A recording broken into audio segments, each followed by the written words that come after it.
Oke,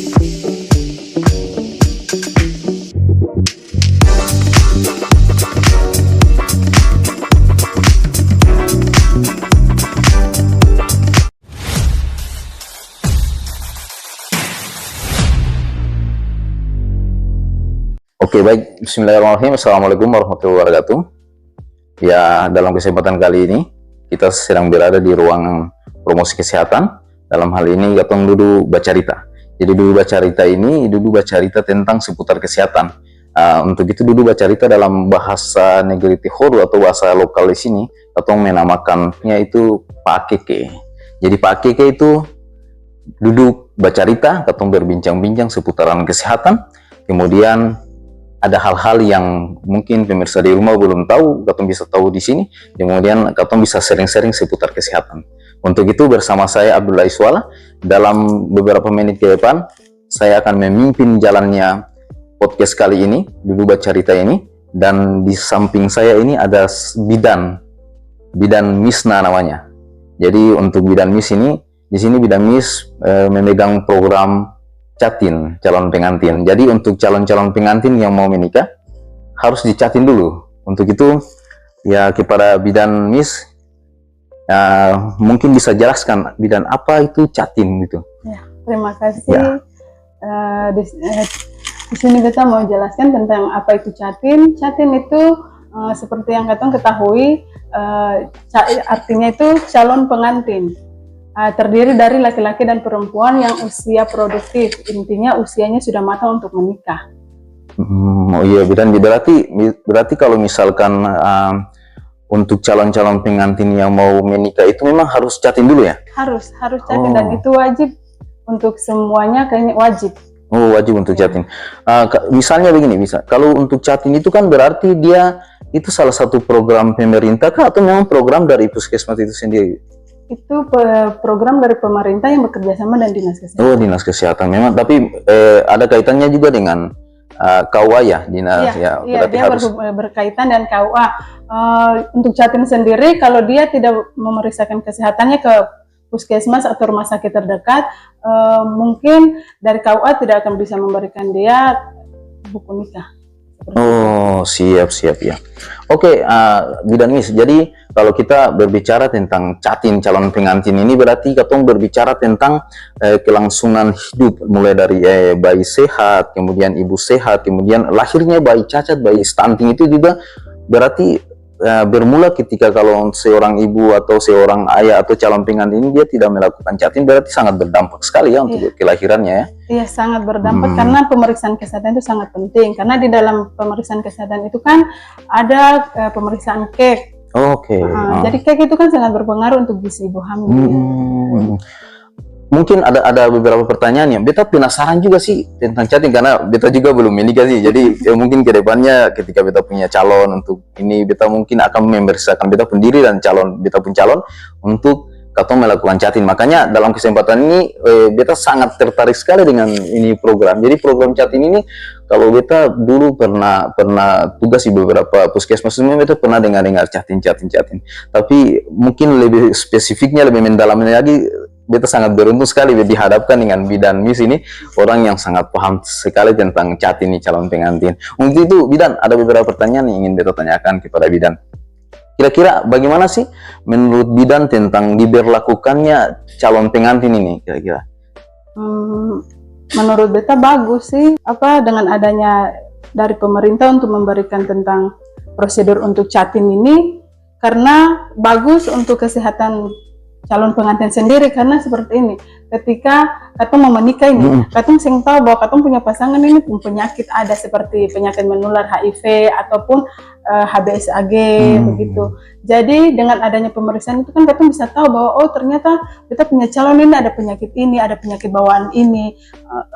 Ketika nanti dia punya anak kan dia juga yang bisa bilang kata, kok kita anak bisa kena penyakit ini. Jadi ibaratnya sudah terdeteksi sejak. Oh, berarti ada penanganan, ada terdeteksi, ada penanganan. Oh ya, siap. Berarti Bidan, misalnya nih, ini kan Gatong tahu nih, Gatong punya calon nanti seperti apa, dia punya riwayat penyakitnya seperti apa. Berarti dengan adanya calon pengantin catin ini di puskesmas ini berarti bisa terdeteksi ya, seperti yang Bidan sampaikan kan. Misalnya nih, kalau terdeteksi laki-laki misalnya bermasalah kesehatannya, itu kira-kira gimana solusinya? Apakah dibatalkan pernikahannya kah atau dikasih gimana? Beta kurang paham kira-kira. Iya, terima kasih. Itu ketika pemeriksaan terdapat si perempuan atau si laki-laki yang menderita penyakit tersebut, bisa dari pihak puskesmas bisa memberikan waktu untuk pengobatan. Oh, berarti diobati dulu. Untuk pernikahannya tetap, cuma mungkin ketika si laki-laki atau si perempuannya punya riwayat penyakit, berarti harus pending dulu. Sampai proses pengobatan selesai baru bisa. Oh, berarti kalau untuk pemirsa di rumah atau untuk calon-calon pengantin sebelum melakukan persiapan untuk menuju pernikahan, alangkah baiknya dicatin dulu, biar kita dapat tahu penyakitnya seperti apa, atau kalau alhamdulillah dalam kondisi sehat, dua-duanya sehat, bisa dilangsungkan pernikahan. Oke, seperti itu. Ada lagi bidan, kira-kira kalau untuk calon pengantin datang ke fasilitas kesehatan itu apa-apa sih yang harus disiapkan? Mereka harus siapkan apa sebelum mereka datang ke fasilitas kesehatan? Ya kan, sebelum ke puskesmas, mereka kan pastinya harus melapor di desa dulu. Oh, lapor dulu desa. Nanti desa arahkan ke KUA. Nanti dari KUA ada persyaratan-persyaratan khusus yang diberikan KUA. Salah satunya itu ya harus pemeriksaan kesehatan ke puskesmas. Syarat-syarat yang untuk bawa ke puskesmas seperti kalau yang punya BPJS, BPJS. Oh, berarti BP juga dilayani. Iya, kartu keluarga, karena kartu keluarga itu sangat penting untuk catin perempuan, karena di situ nanti di mana pemeriksaan itu dia mendapatkan TT1. Jadi untuk TT1 itu ibunya si calon pengantin perempuan itu riwayat keluarganya pun harus. Oh, begitu ya, siap. Jadi berarti ada keterkaitan antara lintas sektor yang terkait ya, antara pemerintah negeri, kemudian KUA, kemudian nanti baru di fasilitas kesehatan. Oke, siap. Oke, bidan. Kemudian mungkin selain daripada hal-hal yang mereka siapkan untuk bawa ke puskesmas ini, kira-kira ada kasih bidan waktu-waktu tertentu yang harus pasangan calon pengantin ini dia harus melakukan chatting itu bagusnya di waktu-waktu seperti apa kira-kira? Waktu-waktunya itu sebenarnya lebih bagusnya itu 3 bulan sebelum pernikahan, karena katong kan sering tahu katong ini sehat atau sem, pasangan catin itu sehat atau sem. Siap. Dengan yang tadi seperti Alwala bilang tadi itu untuk kira-kira kalau sakit bagaimana, apakah pending atau bagaimana, seperti itu. Bagusnya itu 3 bulan sebelum pernikahan itu sudah melapor dan pemeriksaan kesehatan, supaya kalau memang didapat untuk yang sakit bisa diobati dulu. Oh, siap. Berarti memang renstra waktunya ini memang sudah disiapkan, sudah disediakan. Alangkah baiknya 3 bulan atau baiknya berapa bulan untuk sebelum melakukan pernikahan itu kan memang betul, biar penyakitnya bisa terdeteksi. Apabila ada penyakit maka dilakukan pengobatan dulu, boleh. Berarti ada beberapa pihak terkait yang sangat memahami hal itu kan, misalnya KUA nih, kalau semuanya sudah terlaksana, semuanya sudah ada persiapan, tapi salah satu dari calon pengantin ada yang sakit, berarti lakukan pengobatan dulu. Oke, siap. Berarti untuk pemirsa di rumah, calon pengantin ini sangat bermanfaat sekali bagi pasangan yang mau menikah, karena dari pasangan ini akan melahirkan generasi baru, akan melahirkan bayi-bayi yang sehat, bayi-bayi yang jauh daripada stunting, kemudian yang gizi buruk, bayi berat rendah dan lain sebagainya. Makanya calon pengantin ini sangat penting sekali untuk pasangan yang mau menikah.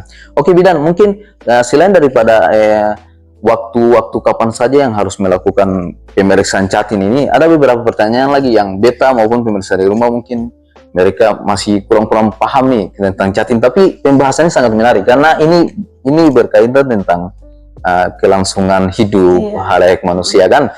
Makanya itu untuk kita ingin tanyakan nih, bidan, apakah peran orang tua dan guru itu penting tidak untuk calon pengantin ini, bidan?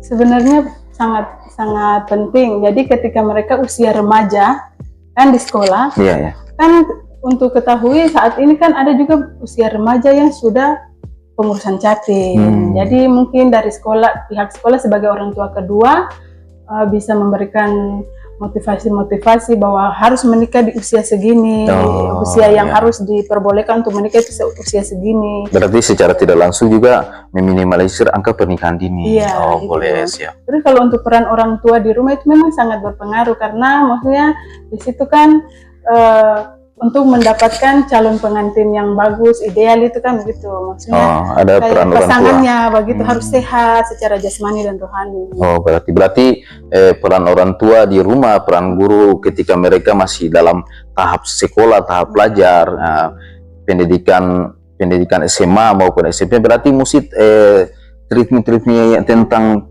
edukasi tentang pernikahan dini, itu peran guru sangat bermanfaat sekali. Terlepas dari mereka di sekolah, mereka pulang ke rumah, ada peran orang tua. Oke. Lingkungan juga mungkin berpengaruh ya. Kalau mereka hidup di lingkungan yang beberapa orang nikah di pernikahan dini, lalu kehidupan mereka yang bisa kita lihat bahwa mungkin belum siap, belum matang dalam melakukan pernikahan, kan lingkungan juga sangat berpengaruh kan. Ya, kira-kira Bidan, kalau misalnya seseorang dia menikah tapi dia tidak melakukan chatting, atau mungkin prosesnya yang ribet atau bagaimana, tapi kita rasa fasilitas kesehatan semua sangat mempermudah itu ya, untuk orang datang chatting, mereka dilayani, didaftarkan, diarahkan per klaster misalkan, apalagi kalau mereka datang di fasilitas kesehatan yang sudah menyerahkan sistem ILP, berarti mereka akan diarahkan per klaster-klaster kan untuk melakukan chatting. Kemudian kalau misalkan yang tadi kita tanyakan, berpengaruh apa sih ketika orang yang dia nikah tapi dia tidak melakukan chatting itu, kira-kira seperti apa? Ya, terima kasih. Ini pertanyaan yang paling penting. Maksudnya di sini kalau seseorang tidak melakukan chatting, tiba-tiba dia menikah, gitu, tanpa ada pemeriksaan, itu nanti dari KUA tidak bisa menerbitkan buku nikah. Berarti jadi, udah ada kerjasama ya antara KUA dengan fasilitas kesehatan, dinas kesehatan. Sudah ada kerjasama. Jadi kalau KUA ataupun lembaga agama lainnya, ini kan bukan khusus Islam. Oh, non Muslim juga? Iya, seperti nikah gereja. Cuma di sini untuk yang non mungkin jarang karena mereka itu mungkin punya aturan gereja sendiri atau sendiri begitu. Jadi kalau untuk Muslim itu nanti tidak akan bisa diberikan buku nikah. Dan ketika hamil, isi chattingnya hamil, ketika anaknya sudah lahir, mungkin untuk buat kartu keluarga pun susah karena kan harus ada buku nikah. Harus ada buku nikah. Berarti untuk buku nikah ini berlaku bukan hanya Muslim saja ya, tapi untuk saudara-saudara kita yang non Muslim juga harus itu ya. Oke, jadi untuk teman-teman kita di rumah, saudara kita yang selain daripada Islam, untuk melakukan chatting ini juga boleh diperbolehkan sekali. Untuk itu terlepas dari kita mendapat buku nikah dan sebagainya, tapi memeriksakan diri sejak ini itu penting sekali. Diri kita, pasangan kita itu sangat penting sekali, karena dari kita akan melahirkan generasi baru. Oke Bidan, kira-kira Bidan yang ingin kita tanyakan dari beberapa pertanyaan yang tadi, yang ingin kita tanyakan, kira-kira Bidan, bagaimana sih tanggapan Bidan tentang pergaulan remaja saat ini, entah itu remaja putri, remaja pria, bagaimana tentang pergaulan remaja saat ini? Karena itu berdampak sekali ya, berdampak sekali tentang dong punya. Ya, boleh katakan bahwa pergaulannya bebas, kemudian pernikahan dini juga pasti berpengaruh. Kira-kira tanggapan Bidan gimana tentang pergaulan saat ini? Untuk beta pergaulan remaja saat ini memang kurang bagus begitu, apalagi dan adanya HP. Iya, itu penting sekali memang. Pernikahan dini banyak sekali terjadi untuk usia remaja. Makanya di sini peran orang tua dan guru di sekolah itu sangat penting sekali ya, betul. Berarti selain guru mengawasi, memberikan edukasi kesehatan, memberikan edukasi tentang pendidikan yang mereka perlukan, peran orang tua di rumah juga sangat penting. Sampai mereka tumbuh dewasa itu, orang tua sudah harus memberikan edukasi itu, mulai dari dia balik itu, orang tua sudah harus melakukan edukasi itu sih sebenarnya. Satu pertanyaan terakhir Bidan, karena pembahasan ini sangat penting sekali, penting bagi beta dan penting bagi pemirsa di rumah yang mungkin orang tuanya atau mungkin bagi orang tua ya yang anaknya mau melakukan pernikahan pasti harus dicatin dulu ya. Oke ya, ini satu pertanyaan terakhir Bidan, karena memang pembahasan ini sangat penting sekali. Karena dari sini yang Katong bilang bahwa nanti akan melahirkan anak-anak generasi baru, generasi yang mungkin akan jauh dari stunting. Ini Bidan, bagaimana sih mental health? Ya, mental health itu sendiri bagi remaja. Di sini mental health sendiri bagi remaja itu sangat penting karena di mana remaja sendiri itu dia sering boleh kayak stres, dia sering boleh cemas karena itu bisa mempengaruhi dia punya psikologis, punya kesehatan. Jadi dia itu ibaratnya remaja itu harus seperti apa ya? Maksudnya harus rileks begitu. Berarti kesehatan mental juga diperhatikan. Kesehatan mentalnya harus bagus, yang boleh cemas. Ketika kayak dia ada masalah apa, itu harusnya dia butuh seseorang yang bisa dia curhat, dia ajak bicara. Jadi mungkin dia rasa plong ketika dia keluarkan dia punya unek-unek dalam hati. Nah, berarti ya, kalau untuk kesehatan mental ya, kita pikir mental health ini untuk para remaja sangat berpengaruh juga ya terhadap angka kelahiran, ya terhadap kelahirannya. Dalam arti kita melahirkan bayi-bayi yang baru ini, selain mereka terlepas dari stunting, bayi kurang ini, tapi otak mereka juga sangat berpengaruh. Ya, boleh bilang. Oke, pembahasan kali ini mungkin sangat menarik sekali karena kita berpikir bahwa calon pengantin ini kan berarti calon-calon orang yang nanti akan berbahagia, ya kan, Bidan? Berarti kalau kita berbicara tentang kebahagiaan, berarti kita harus berbicara tentang kesehatan. Maka itu dalam metode yang kita buat saat ini, duduk berbincang-bincang seputar kesehatan ini, dalam arti yang menurut bahasa lokal sini Pak Kike, yaitu kita duduk bercerita. Nah, makanya tadi Bidan Miss selaku narasumber yang telah memberikan penjelasan yang sangat detail sekali tentang calon pengantin. Bagi pemirsa di rumah mungkin sudah sering-sering mendengar calon pengantin, tapi proses untuk mendapatkan hak dia sebagai calon pengantin itu ya kita berhubungan tentang fasilitas kesehatan juga, selain daripada pemerintah negeri yang tadi sudah disampaikan, kemudian KUA juga, maka mereka harus memeriksakan kesehatan mereka di sini sebagai calon pengantin yang akan melakukan pernikahan. Bidan, kata-kata terakhir nih, kata-kata terakhir. Biasanya kalau orang kita berikan edukasi kesehatan, mungkin ada kasih Bidan kata-kata terakhir untuk pemirsa di rumah atau untuk teman-teman remaja-remaja yang akan melakukan pernikahan. Satu kata-kata terakhir saja untuk menutupi perjumpaan kali ini, Bidan.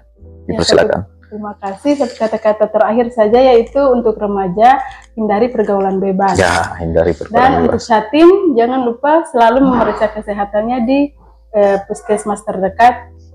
Oke, siap. Itu saja. Jadi kata-kata terakhir itu yang paling penting diperhatikan adalah hindari pergaulan bebas. Teman-teman di rumah, anak-anak yang akan melangsungkan pernikahan, hindari pergaulan bebas dan hindari pernikahan dini. Menikah ketika matang, menikah ketika mapan. Karena pertengkaran dalam rumah itu bukan faktor cemburu saja, tapi faktor ekonomi juga sangat penting sekali. Oke, Bidan, dari studio Pak Akeke, Beta Abdullah Iswala bersama Bidan Miss pamir undur diri. Wassalamualaikum warahmatullahi wabarakatuh. Makasih, Bidan.